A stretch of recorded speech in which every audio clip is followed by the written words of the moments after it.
Lord God. Praise. Thank you, Lord God, for letting us na makajoin ngayong gabi ito, Panginoon, na mapurihan ka at sambahin ka, Panginoon. Salamat, Lord God. Thank you, Lord. Praise.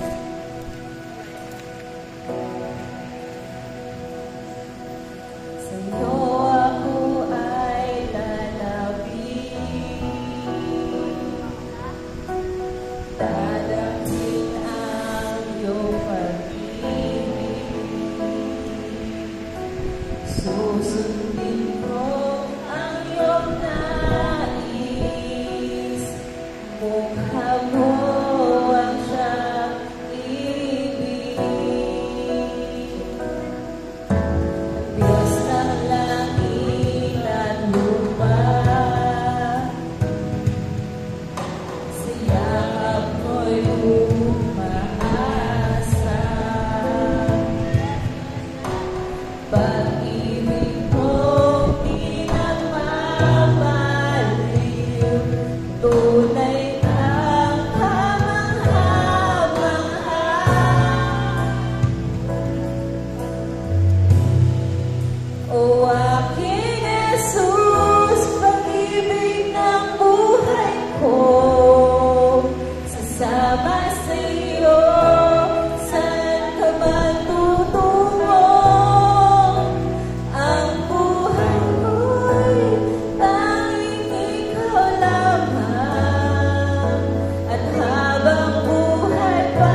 ikaw lamang po ang aming susundin hanggang sa huli.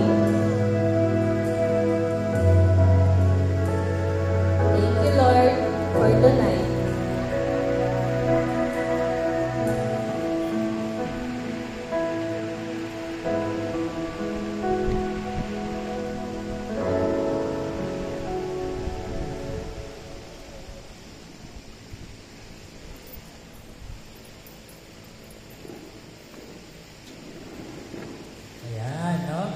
Okay lang ba? Palakpakan po natin ating worship team.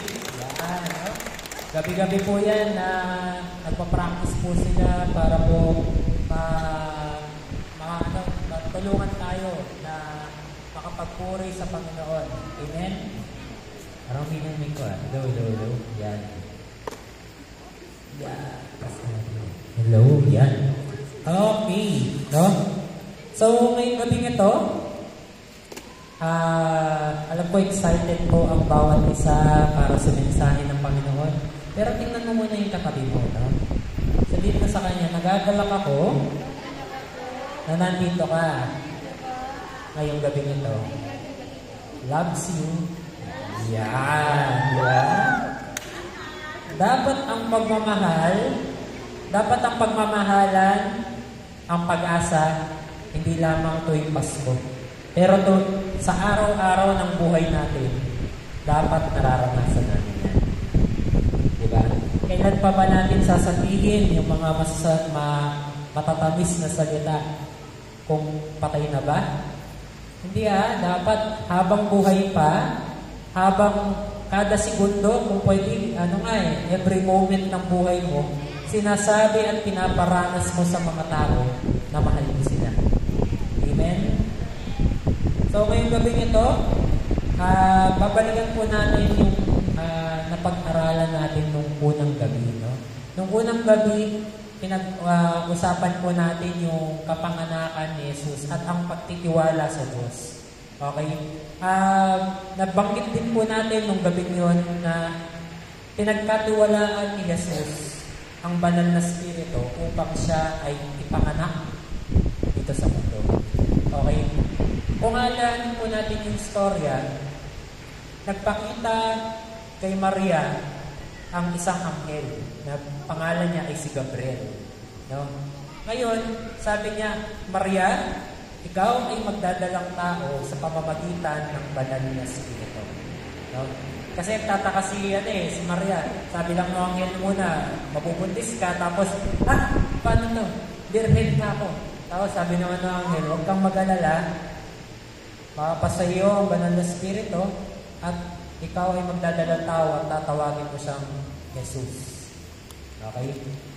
Ngayon, in Hebrew, yung pangalan na Jesus ay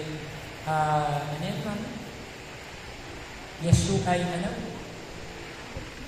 Hindi. Yeshua. Hindi. Yeshua. No? So, either way, alin man sa gamitin ninyo, ino-honor yan ng Diyos. No? Ngayon, kung titingnan mo, pinanganak si Jesus. Ang lagi nating nababanggit dun sa storya, si Maria, tama? Si Jose, at si Jesus. Tapos yung mga konting alipores na lang doon, yung mga hari. Diba? Yung mga haring nagsidalaw. Hindi naman talaga sila tatlo. Okay? Correct ko lang yan. Hindi naman po talaga sila tatlo. Nasasabi lang natin na tatlo sila kasi tatlo yung dala nilang regalo. Pero wala po sa Biblia na sinabi kung ilan po talaga yung wise men. No? Tapos kasama rin po doon yung mga shepherd. Pero may laging isang tao doon. Doon sa storyang yun, ang laging naiitsipwera. Hindi laging napag-uusapan. Even sa mga simbahan. Even tuwing Pasko. No? Nababanggit siya, pero hindi siya masyadong na-emphasize. Sino ba to? Siya ang tinatawag nating banal na spirito. Kung titignan mo dun sa storya, anong role niya? Nabuntis lang naman si Maria. Pero kung titignan mo, hindi lang siya masyadong na-emphasize. pagdating dun sa story ang yun. Okay? Kung tatanungin ko kayo, ang isang berhen na nabuntis, isa ba yung milagro? Amen, di ba? So, ibig sabihin, imposibleng magkaroon ng milagro sa buhay natin kung wala ang banal na Espiritu. Amen po ba? Ngayon, ang tanong ko sa bawat isa, meron pa bang milagro na hinihintay ngayong Pasko na mangyari sa buhay mo? Amen? Amen ba? Ayan. So, lahat tayo may hinihintay mula sa Diyos ngayong Paskong ito. So, ibig sabihin, tulad ni Maria, meron tayong ipinagbubuntis ngayong Paskong ito. Tama ba? So, kung may ipinagbubuntis, si tatay, medyo kumatra, kasi mayroon po magbuntis mo, sir, lalaki po ako. Diba? Ako rin tayo. Same tayo, Brad. Mayroon magbuntis pag lalaki. Pero, ibig sabihin, merong ipinapanganak lang ang banal na Espiritu sa buhay mo ngayong Pasko. And, mahirap dumating yung milagrong yun kung wala ang banal na presensya ng banal na Espiritu. Amen? So, ano bang ginagawa ng banal na Espiritu sa buhay natin? Maliban sa, dumating siya, tapos pinanganak niya si Jesus. Tandaan niyo, bago nagpagaling si Jesus ng may sakit, bago siya nagbuhay ng mga patay, nagpabautismo muna siya sa tubig. At nung binautismuhan siya, doon dumating ang banal na Espiritu sa buhay niya. Ibig sabihin, ganon ka-importante ang banal na Espiritu para sa kanya. Pwede naman siyang bigla na lang nangaral ng salita ng Diyos. Pwede naman siyang kung ano-ano na lang gawin niya nung nasa tamang edad siya.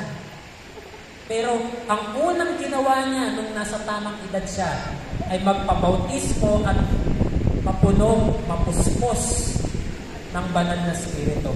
So, ibig sabihin, kung importante kay Jesus, dapat importante siya sa buhay din natin. Amen? So, ngayon, ano bang ginagawa ng banal na Espiritu sa buhay natin? Sa John 14:26, sabi dito, He is your helper, your advocate.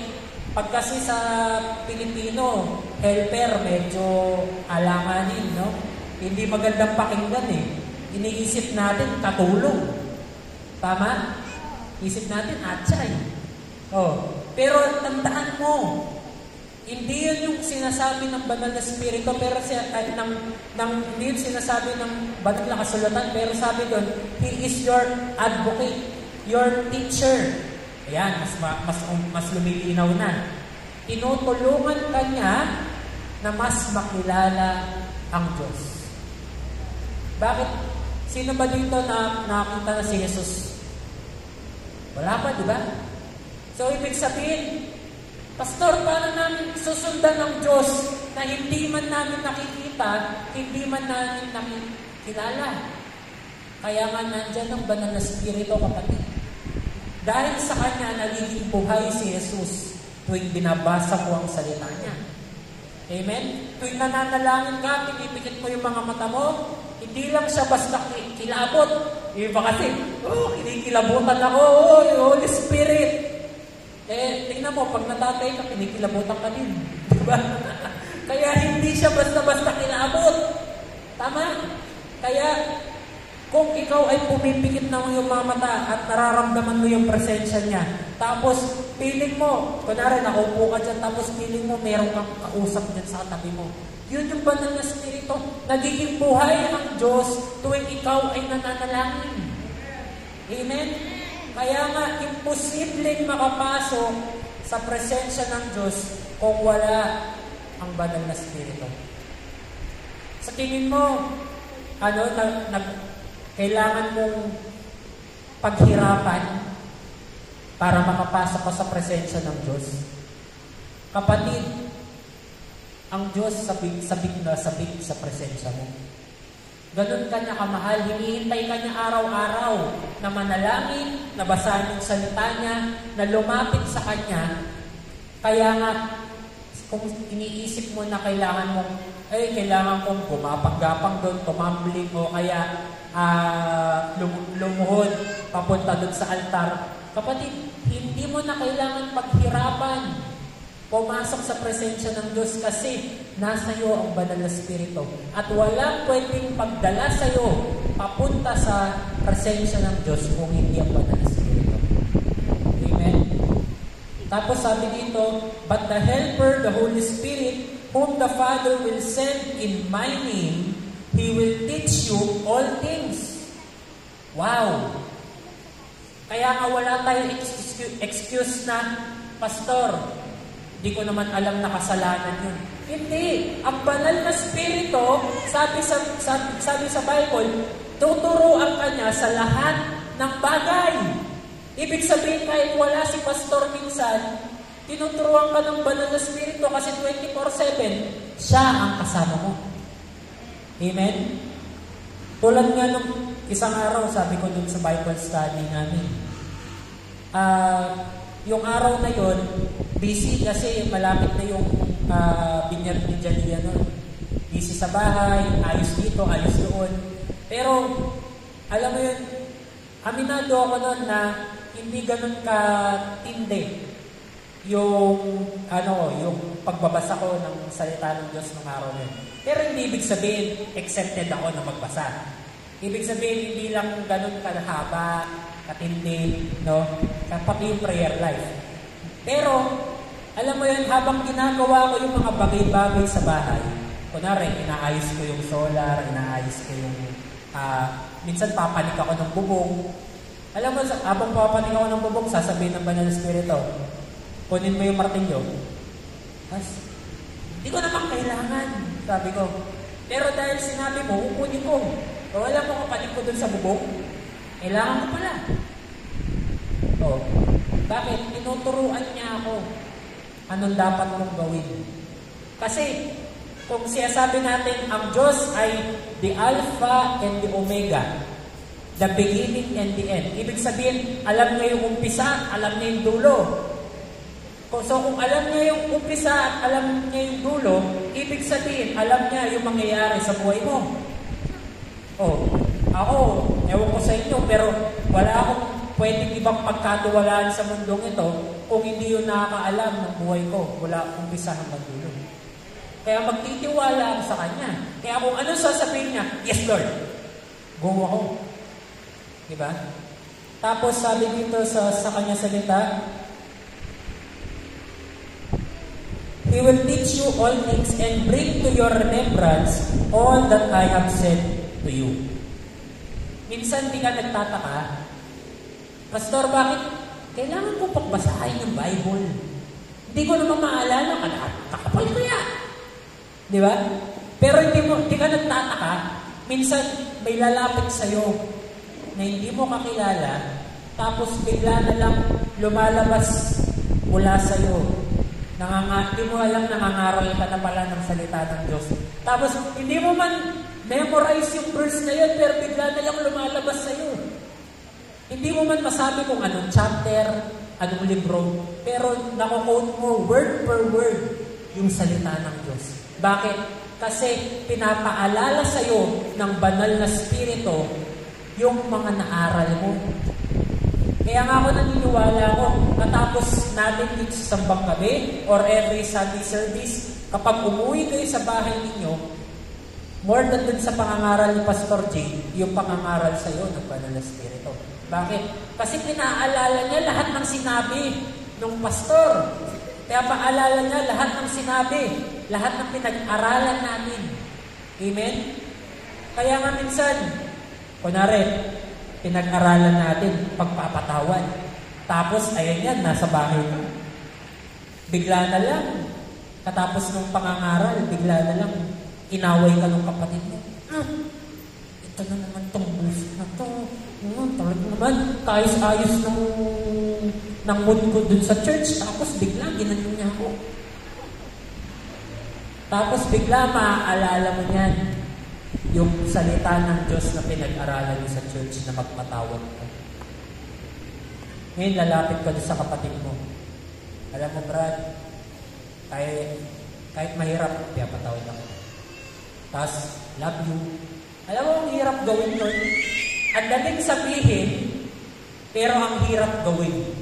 Pag nandun na sa sitwasyon na yun, yung gigil na gigil ka, lahat ng meron sa'yo, galit na galit, gusto manakit, pero pagdating doon, Brad, mahal kita. Mahirap yun. Pero alam mo, nagiging posible yun dahil sa banal na Espiritu. Amen? Tapos, sabi dito sa mga Roma, chapter 8, verse 26, the Holy Spirit helps us in our weaknesses. Pag hirap na hirap ka, ayan, sabi dito, gayon din naman, tinutulungan tayo ng Espiritu sa ating kahinaan. Hindi tayo marunong manalangin ng wasto, kaya't ang Espiritu ang dumaraing para sa atin sa paraang di natin kayang sampitin. Kaya nga minsan, hindi mo alam. Alam mo sa church, minsan, madaling bulatin yung mga membro. Tama? Pag kunwari, ikaw mag-pray mamayang hapon. Aba, may listahan pa yan ng mga dapat ipag-pray. Talagang word per word. Pero, pag binigla mo, ay, pastor, ako mananalangin. Tapos, tignan mo, pag pumikit yung mata niya, tuloy-tuloy yung panalangin. Mas matindi pa yung panalangin niya kaysa sa akin. Bakit? Kasi yung banal na Espiritu, tinutulungan ka kung anong dapat ipanalangin. Kaya nga yung mga worship leader kanina, tingnan mo, pumikit lang sila, tapos nananalangin sila. Tingnan mo, katapos mong manalangin, hindi mo man lang sinabi. Parang ako, pag nag-preach ako dito, akala nyo ba, lahat memoryado ko? Hindi. Lahat ng banal na Espiritu, kapatid. Kaya nga, katapos ko mag-preach, minsan sabi ko kay Agrid, Ma'am, yan na kasi sinabi ko kanina. Kung hindi nga lang naka-video, hindi ko maalala. Bakit? Alam mo, mas magandang ganun. Bakit? Walang glory sa akin. Lahat ng glory sa Kanya. Amen? Lahat ng pagsamba, pampuri sa Kanya. Ibig sabihin, hindi galing sa sarili mong lakas yung mga ginagawa mo. Amen? Kaya nga huwag ka mag-alala, kapatid, kapag hindi ka marunong manalangin, praise God. Kay banal na Espiritu, itututor ka niya. Ang importante lang is mag-decide ka na manalangin. Pastor, anong sikreto para sa maiting at matinding panalangin? Mag-decide ka na manalangin. Ganun muna. Kasi wag mo manang tingnan gaano katindi ka pwedeng manalangin. Pero pag-decide ka muna na manalangin ka muna. Kasi kung tatanungin natin ang bawat isa dito, baka mamaya wala man sa atin ang talagang nagbibigay ng oras upang manalangin araw-araw.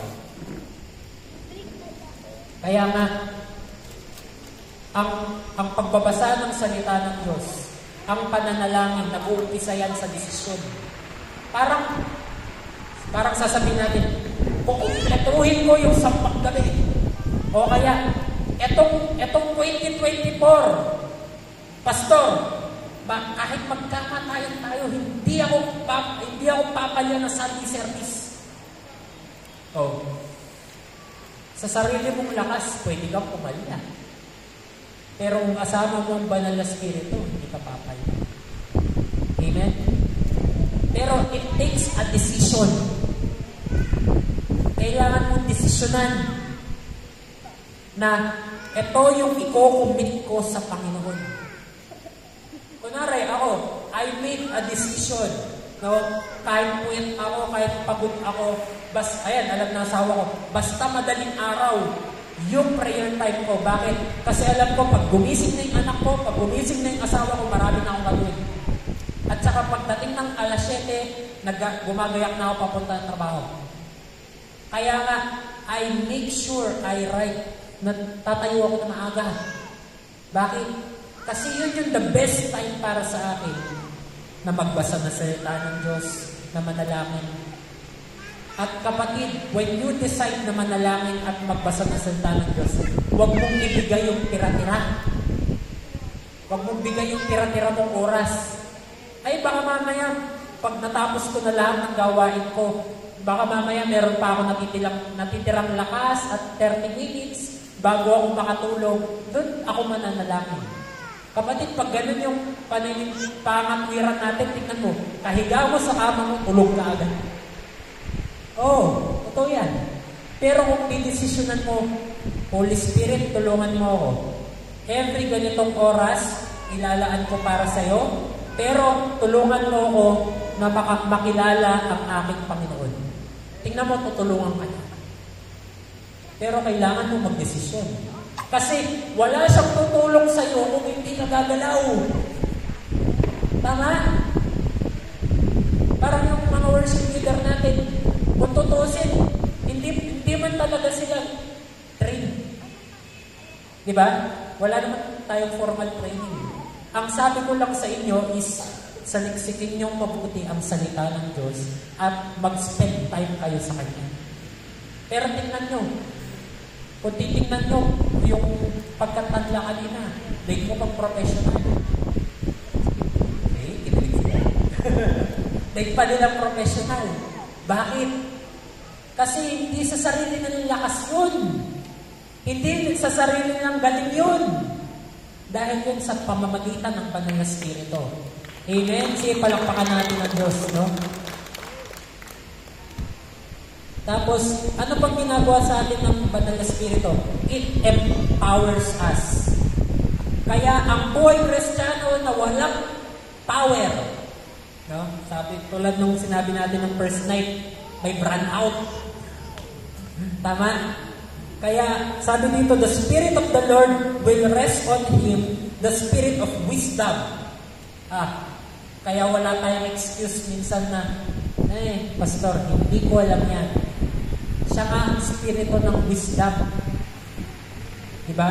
Kaya tingnan mo si Haring Solomon, nung binigyan siya ng karunungan ng Diyos, tingnan mo siya yung naging pinakamarunong na hari sa balat ng lupa.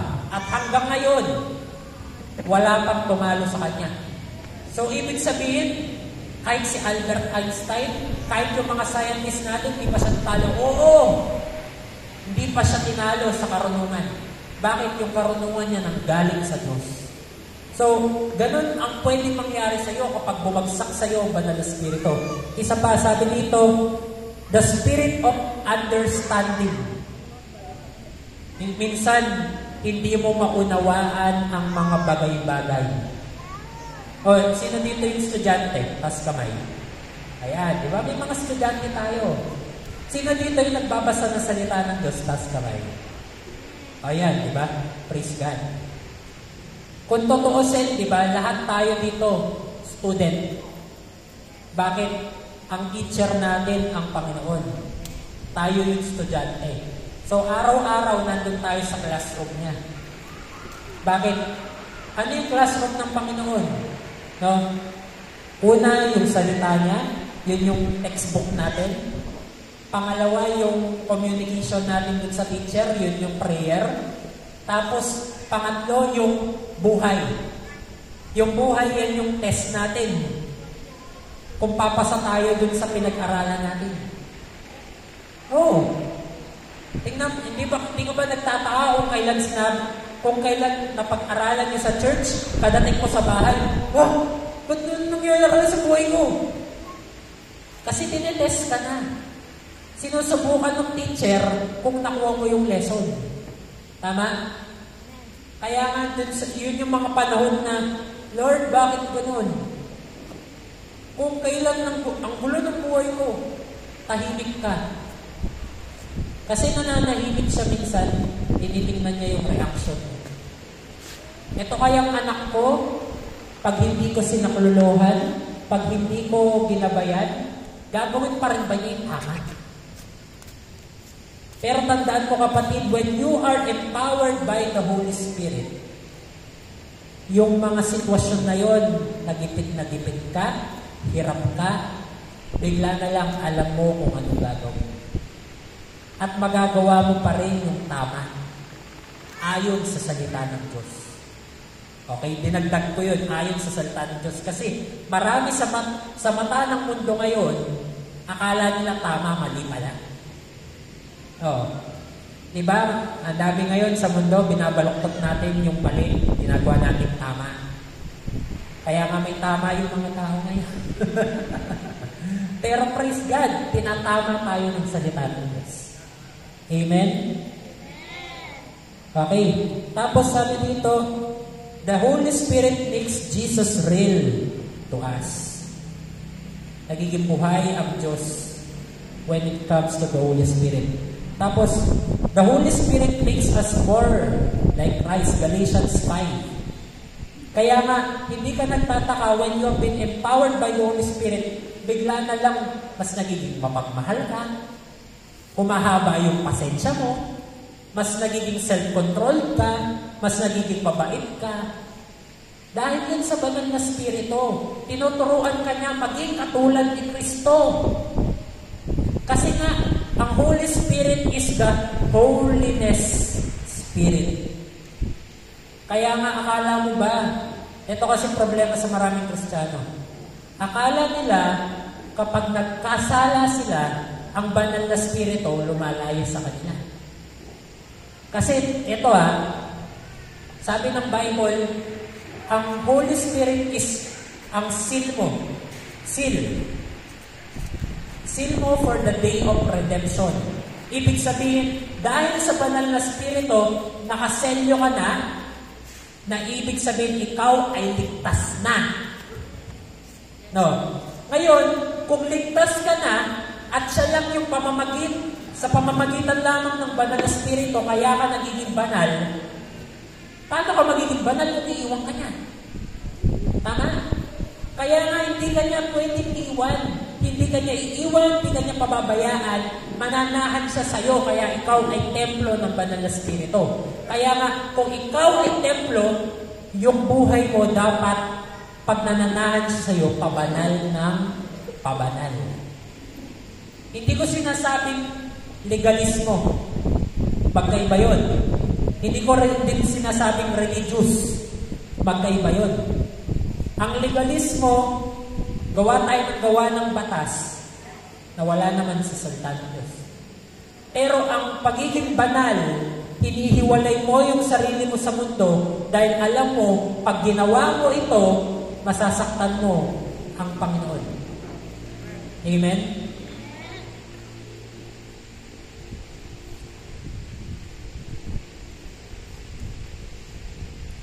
So, ito pa ang isa, ito yung last na verse. Ano pa yung benefits ng Holy Spirit? Sabi sa mga Gawa, chapter 1, verse 8, to be witnesses, subalit tatanggap kayo ng kapangyarihan, pagbaba sa inyo ng banal na spirito, at kayo yung magiging mga saksi ko sa Jerusalem, sa buong Judea, sa Samaria, at hanggang sa dulo ng daigdig. Ibig sabihin, kapag tinanggap mo ang banal na spirito, may kakaibang tapang sa'yo na mangaral ng salita ng Diyos. Mangaral ng mabuting balita. Na hindi mo lang kikip-kipin yung kaligtasan. Ay, okay na ako, pumunta na ako langit, bahala kayo sa buhay nyo. Hindi ganoon. Dahil nasa iyo ang banal na spirito, pag tinignan mo yung mga mahal mo sa buhay na nagtatampisaw sa kasalanan, bigla na lang nababasag yung puso mo. Tapos mapapabigkas ka na lang na, Lord, ano kayang gagawin ko para makilala ka na? Bakit binabago kasi ng banal na spirito yung puso mo? Hindi na lang na, ay Lord, gagawin ko to para makapunta langit, gagawin ko yan. Hindi na yun eh. Ang nangyari ngayon is, Lord, ano kayang gagawin ko para sila makasama ko rin sa langit? Amen? Kasi, ang lonely kaya, kung ikaw nandun, tapos yung mga mahal mo sa buhay nandito, o kaya yung mga mahal mo sa buhay napunta sa impyerno, mga kapatid, tandaan mo, pananagutan natin ang bawat tao. Yes. na connected sa buhay natin at hindi sila nakakilala sa salita ng Diyos. Pananagutan natin sila. Kaya nga, habang may panahon, no? Tulad ng sabi ng asawa ko kahapon, hindi natin alam kung gaano kahaba o kaiksi ang buhay. Hindi ko sinasabi ito para takutin kayo, no? Pero sinasabi ko ito para magkaroon ng sense of urgency. Di ba? Tingnan nyo, pag may emergency, kunwari may lindol. Kunwari lang, no? Kunwari may lindol. Anong unang gagawin mo? Di ba kung ikaw ay nanay, unang gagawin mo, mga anak, dito, punta kayo sa ilalim ng lamesa. O kaya, mga anak, takbo sa labas ng bahay. Tama? Uunahin mo yung mga mahal mo sa buhay. Pag may emergency. Bakit? Kasi may nakikita kang sakuna. Tama ba? So, kung nakikita mo na araw-araw may sakuna, na araw-araw may mga namamatay, na hindi nakakakilala sa Panginoon, magkakaroon ka niyan ng sense of emergency. Then, araw-araw, meron kang pagkakataon niyan na magbahagi ng salita ng Diyos. Bakit ko sinasabi ito? Sabi kasi sa Bible, kapag kinahiya mo siya, kakahiya ka rin yan. Kaya, ewan ko sa bawat isa, pero ako, ginagawa ko yung best ko upang ipamahagi yung salita ng Diyos. Minsan nga, ayan, tanongin niyo yung mga member ng church. Minsan nga, extremes. Ayan, tulad nito. Pastor, ilan lang tayo? Sigurado kayo magsasambang gabi tayo sa court? Oo! Sinabi ng Diyos and extremes yun. Pero alam ko, hanggat sinusunod ko ang pinagagawa sa akin ng Panginoon, wala dapat akong ikahiya. Amen? Wala dapat tayong ikahiya dahil ito ay para sa Diyos ng mga Diyos at Hari ng mga hari. Amen? So, paano natin tatanggapin ang banal na Espiritu?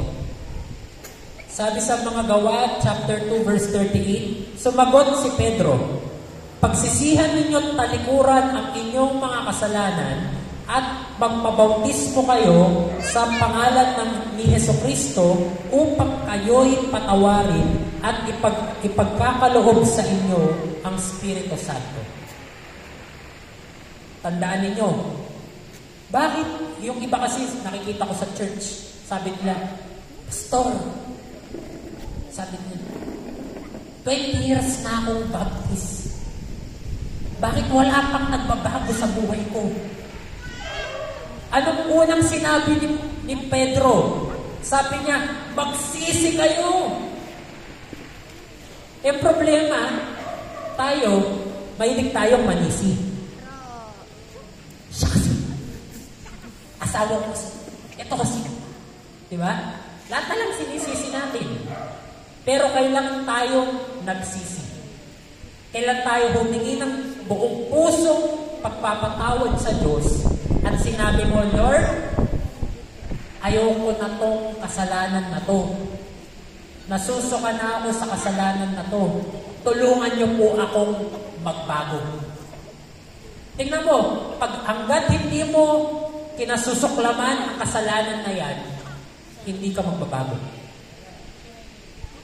Alam ko, bawat isa sa atin, umamin man tayo o hindi, meron tayong tinatawag na paboritong kasalanan. Tama? Kasi kaya paboritong kasalanan, yung nakakatukso kay Edison, posible hindi nakakatukso sa akin. Yung nakakatukso sa akin, posible hindi nakakatukso kay Agrin. Kasi may iba't iba tayong kahinaan. At ito masasabi ko sa inyo, ang demonyo atakihin niya yung kahinaan mo. Kaya kung hindi mo papabago yung kahinaan mo sa Diyos upang gawin niya yung kahinaan mo ng kalakasan, tingnan mo, paulit-ulit ka lang babalik dun sa kasalanan na yan. Kay Pastor G, ano yung kasalanan ko dati? Ako, bago ako makilala sa Panginoon, ang paborito kong kasalanan is pornografiya. Ayan, nung may checklist sa church, kung ano yung mga napanood o ano yung mga na-engage ako na mga kasalanan pagdating sa sexualidad at pornografiya, perfect ko yan. Check lahat. May bonus pa. Bakit? Kasi pinanood ko lahat eh. Pero alam nyo, hanggat hindi ko sinasabi sa Panginoon na, Lord, sawang-sawa na ako sa kasalanan na to. Tanggalin nyo to sa buhay ko. Ayoko na tong mamana ng aking ng pamilya ko. Ayoko na tong mamana ng anak ko. Ayoko nang ipasa ito kasi naipasa lang to ng tatay ko at mga lolo ko. Tingnan mo, nung sinabi ko yun, unti-unti binabago ako ng Diyos. Hindi ko sinabing agad-agad. Pero unti-unti binago ako ng Diyos. At may mga testing sa akin kung talagang nabago na ako. Ano yung testing na yun, Pastor? Isipin mo, na-born again ako. Tapos, nung nandun ako sa office ko sa Clark, nandun po kasi ako sa isang call center na yung kung saan wala silang hinahire na mga call center agent kung hindi sila mukhang flight stewardess. As in talagang magaganda. Naging nurse ako doon. Tapos, night duty pa ako. Nagbabasa niya ako ng Bible doon sa office ko, sa clinic. Bigla may lumapit. Nurse Gina, hihilo ako. Tapos, bigla may haplos dito. Ako, kinalabutan ako. Tapos, pwede bang makitulong? Sige, patulong ka dyan. Hindi ko pwede takpan. Trabaho ko eh. Lord, bigyan mo ako ng lakas. Tapos, ang masaklang pa niyan, iniwan niya pang nakatiwangwang yung pinto. Nakalislis pa ng konti yung ganyan. Tapos, alam mo, kaysa magbabasa lang ako ng 3 chapters ng Bible nung araw na yun, nakaisang libro ako ng Bible. Talagang tulong-tulong lang. Babasa ako ng basa ng Bible. Hanggang umabot yung umaga. Bakit? Kasi kung binabago ka ng Diyos, darating yung panahon, itetest ka din. Kung tunay bang nagbago ka na. Ayan, ako makapagsabi sa inyo, kapag nakita naman ng Diyos na nagbago ka na, tingnan mo, iba yung gantimpala sa buhay mo. Iba yung blessing na darating sa buhay mo. Hindi binabaliwala ng Diyos lahat ng pagpapagal mo sa Kanya. Hinahanap mo sa araw at gabi at hinahayaan mong pabago araw-araw. Hindi niya hayaan na hindi ka pagpalain. Amen? Kaya ngayong mga hinihingi nyo ngayong Pasko, sigurado ako, darating yan bago Pasko. Ang kailangan lang is makipagtulungan ka sa banal na Espiritu. Bakit sinabi kanina magsisi at talikuran ng kasalanan? Hindi ka ba nagtataka? Hindi ka pa man nakakakilala sa Diyos. Meron tayong tinatawag na konsensya. Hindi mo man alam yung tama at mali, kahit lumaki ka sa pamilyang magulo at walang respeto, walang batas. Pero kahit na ganun yung sitwasyon, meron sa loob mo na nagsasabi yung ginagawa mo ay mali. Tama? Meron tayong konsensya. Ang tawag doon ay ginagabayan ka ng banal na Espiritu. So ngayon, dati nandun siya sa labas mo. Ginagabayan ka niya. Ngayong tinanggap mo ang Panginoon bilang Panginoon ng tagapagligtas, nandyan siya nanangahan sa loob. Pero, hindi ibig sabihin nasa loob siya, ay may control siya sa'yo. Kailangan mong makipagtulungan sa Kanya. Katulad ni Maria, bago niya ipanganak si Jesus, ano sabi ni Jesus? Ano sabi ni Maria? Sige po, be it unto thee according to your word. Sige po, according sa salita niyo po, mangyari po ang iyong salita. Sabi niya sa Diyos. Hindi siya kumontra dun sa plano ng Diyos. Pwede naman na, Maria, mabubuntis ka. Ayoko. Diba? Pwede man takbuhan niya eh. Pero ako makapagsabi sa inyo, hindi niyo magagawa or hindi natin magagawa yung destiny natin kung wala ang banal na Espiritu doon upang i-guide tayo patungo sa ating lupang pangako. Amen? Kaya nga merong sinasabi na, do not grieve the Holy Spirit. I will end with this, no? Marami sa atin, sinasabi natin ang banal na Espiritu ay hangin. So kung pumutok ka, banal na Espiritu yun. Hindi yan. Hindi siya hangin. Ay, yung iba siya, sabi natin, kilabot. Well, experience lang yun. Yung kinikilabutan ka. Yung iba, sinasabi natin, ang banal na Espiritu ay it. Ang it, ibig sabihin, bagay. Bagay. Ako, ewan ko sa inyo, pero kung sinasabi ng Bible na makipag-fellowship ako sa banal na Espiritu, makipaghalubilo ako sa banal na Espiritu, kausapin ko ang banal na Espiritu. Kung sinasabi yun ng Biblia ko, at sinasabi rin ng Biblia na pwede mong masaktan ang damdamin ng banal na Espiritu, at pwede mong ma-quench ang banal na Espiritu, ibig sabihin, hindi siya bagay. May damdamin siya eh. Alam niyo ibig sabihin nun? Isa siyang tao na pwede mong kausapin anumang oras. Kaya nga, kung hindi mo kinakausap ang banal na Espiritu, umpisahan mo na. Kasi, kunwari, babasahin mo yung Bible mo. Ay, basa-basa. Walang katorya-torya. Ngayon, para maging buhay yun sa'yo, sabihin mo, banal na Espiritu, tulungan mo ko na maintindihan ang salita ng Diyos. Tingnan mo, maintindihan mo yan. Hindi mo lang maintindihan, may isa sa buhay mo yan. Banal na Espiritu, hindi ako marunong manalangin. Tingnan mo, matututong ang manalangin kung makikipag-cooperate na sa Kanya. May isa akong sinabi kanina, do not grieve the Holy Spirit. Kailan nag-grieve ang banal na Espiritu, nasasaktan ng damdamin niya? Kapag tayo ay gumagawa ng masama. Simple lang. Kung siya ay banal na Diyos, at sabi mo, Lord, pangalan mo kasi Chloe. Hindi ka na. Kunwari, eto si Chloe. No, hindi, talaga siya si Chloe. Kunwari, si Chloe, sabi niya, Lord, sumama ka sa akin, saan man ako pumunta. Kunwari, ako ang banal na Espiritu. Ngayon, sasamahan ko siya kahit saan siya pumunta. Tama? Pero, kung gagawa si Chloe ng mali, at alam naman niyang mali, kung ginawa niya yun, oops, nakikita niyo? Hindi pwedeng sumama ang Diyos, ang banal na Diyos, sa kasamaan. Kaya nga, thank you, Chloe.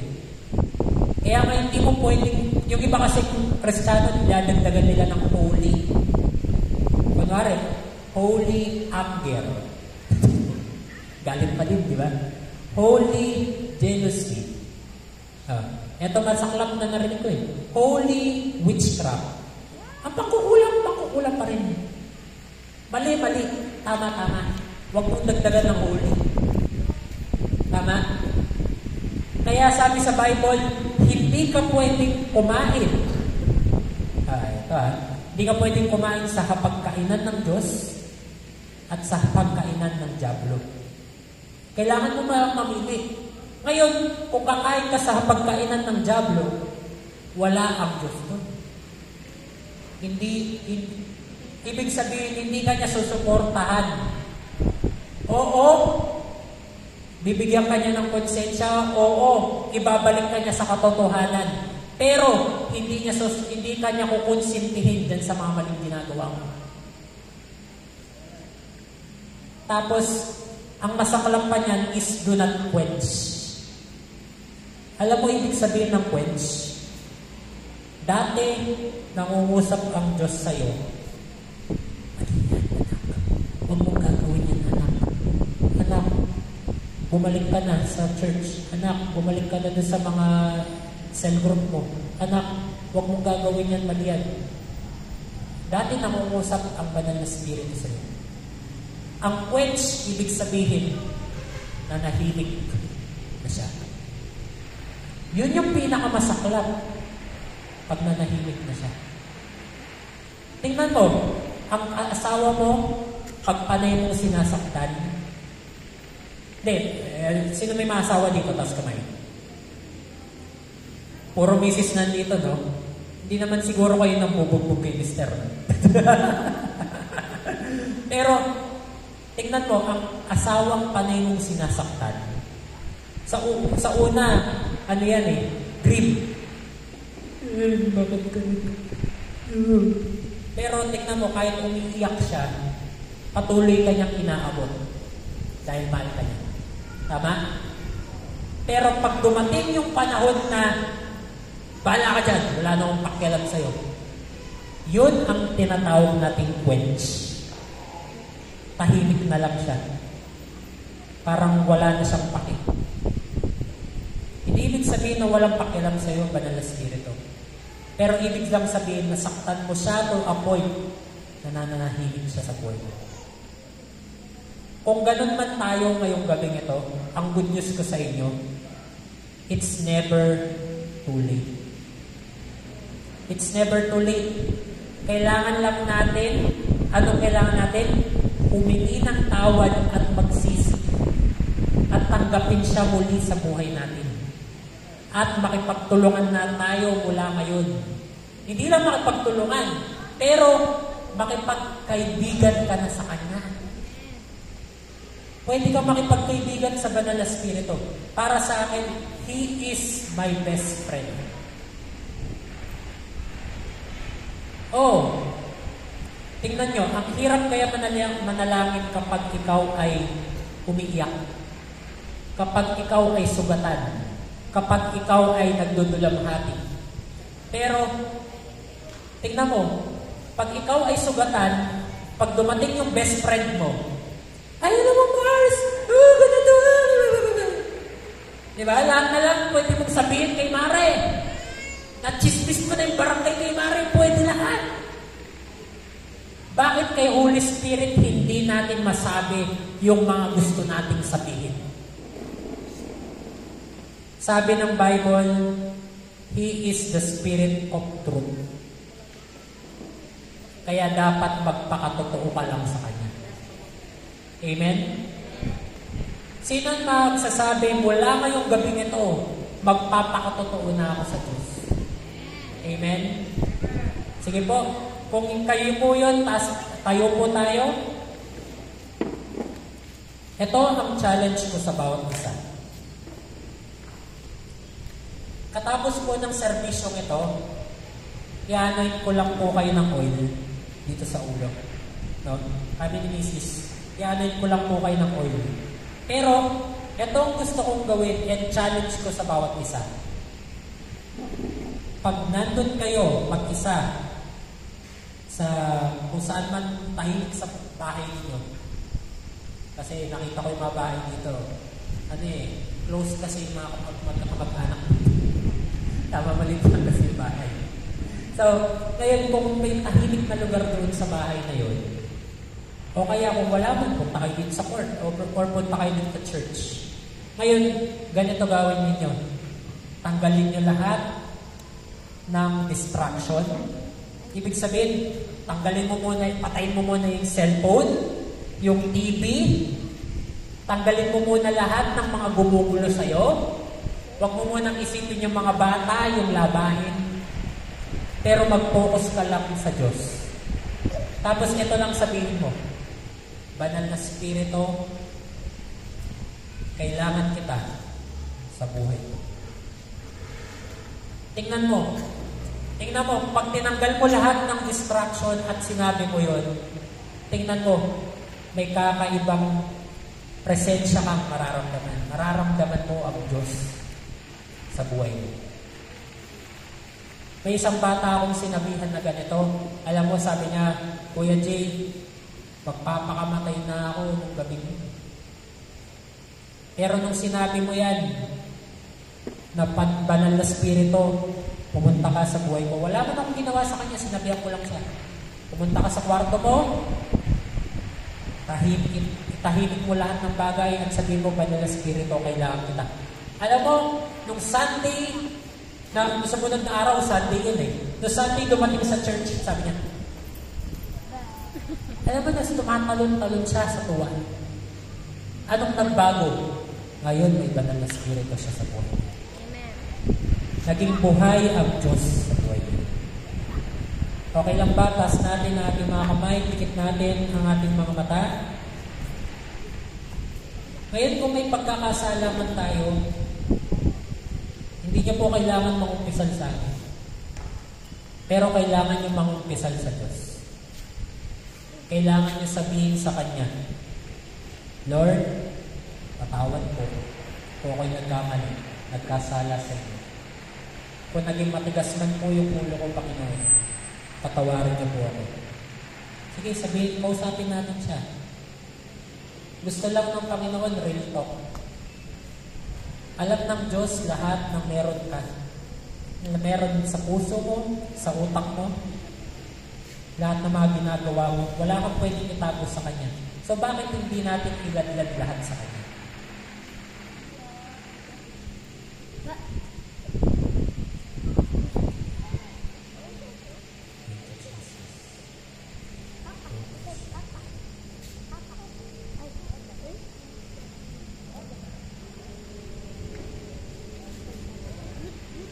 Sa lahat ng humingi ng tawad sa Diyos at willing sumunod sa ating Panginoong Hesus.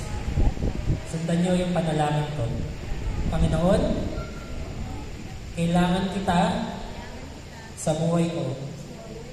Holy Spirit, punuin mo ako ngayon din sa pangalan ni Hesus. Hintay mo lang.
Fill every heart, Lord.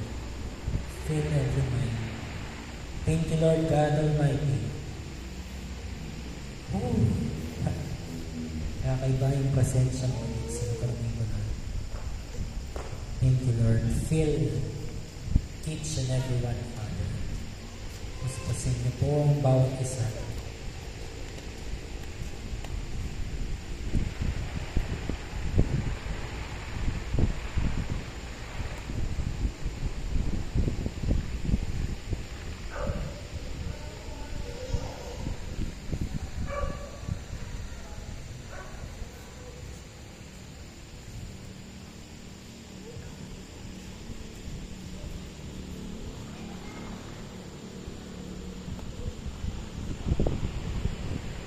Sino po dito may problema sa puso? Ano ba? Problema sa puso. Like, ay, kailangan ko na. Tas po kamay. Ngayon, nakatas lahat ng kamay. Tas sa kamay. Wala?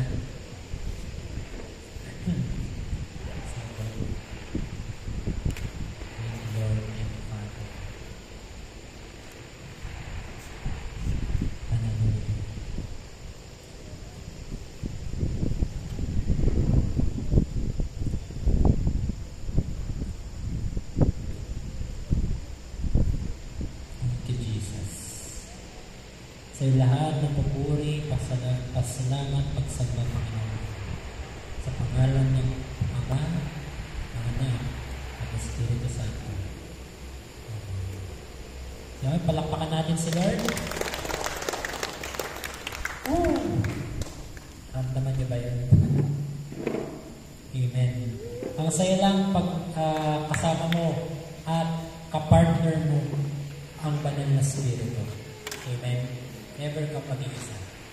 Right now, alam ko nag-extend tayo konti, pero pupunta na po tayo sa ating masayang part ng ating gawain, which is the offering. Ihanda po natin ang ating kaloob o offering para kay Lord. Yes, O God, we thank you so much, Lord, for your word. We thank you so much, Holy Spirit, for your presence. You deserve all the glory of God. You deserve all the praises. And you deserve all the best, Lord. In Jesus' name. Amen. Mangangamba sa kawalan, pagpapala mo, tiyak at magtatakot sa pamali. Kanaliyan ka palagi, di matitinag sa pagsubok. Ang pagsama mo'y tiyak at lubos, di matatakot sa panganib. Pagkat ikaw ay mabuti, ikaw ay mabuti. Ikaw ang aming pastor, hindi magkukulang sa pagkakas. At higit pa, biyaya mo sagana at umaapaw sa pagkakas. At higit pa, sapat na sa lahat kong pangangailangan. Higit pa sa lahat kong pangangailangan. Wala nang mahihiling pa, pagkat ika'y sapat na. Ika'y sapat na at higit pa. Okay, konting announcement lang. Siyempre, third night ngayon ng ating sambang gabi. Anong ibig sabihin nun? Fourth night bukas. So, kita-kita po tayo sa fourth night ng ating sambang gabi. No? Are you blessed? No? Amen. So, we pray na habang tumitindi po ang ating pagsamba dito sa court, mas lumalim pa po tayo sa ating relasyon sa Panginoon. Amen? Plus, okay, konting announcement lang sa 2023, no? Yung Christmas party. Ano oras yun? Ayun, basta announce na lang namin. Tapos, sino po dito yung first timer? Wala naman? Wala na, dati na lahat, no? Okay. So, mag-invite po tayo para mas marami pa tayong... ay, sige po. Ang pangalan natin? Jerry? Jerry. Taga-saan niyo tayo? Hindi, saan kayo dito? Ano ko lang? Oh, welcome po, welcome. No? Walang kaya si Tatay Jerry, no? Welcome po tayo. So, welcome po kayo. Everyone is welcome po dito every 6 to 7 Mondays to Fridays. No? Tapos, tuwing linggo, doon tayo sa simbahan. No? Okay? Tapos, ano pa bang announcement? Okay. Kung kailangan nyo ng prayer, no? Welcome po kayo na lapitan po kami every after service. Okay? Every after service of yung bago service kasi nag-prepare lahat.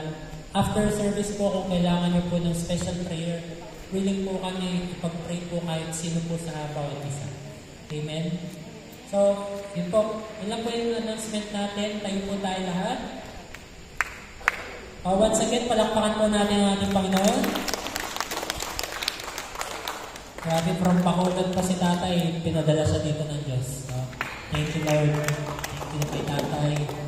Sige po, taas po natin ating mga kamay and receive the benediction of the Lord. O Samberga family, you have been empowered by the Holy Spirit. He is the Spirit of truth and revelation, and He is your closest friend. And right now, receive this benediction.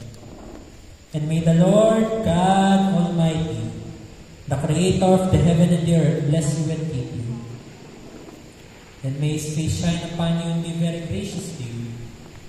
And may His face turn towards you, towards your health, your family, your career, your loved ones, and grant you shalom. Shalom and shalom. Sige po, mabuhay po tayong lahat and pakisa po ang ating salvation.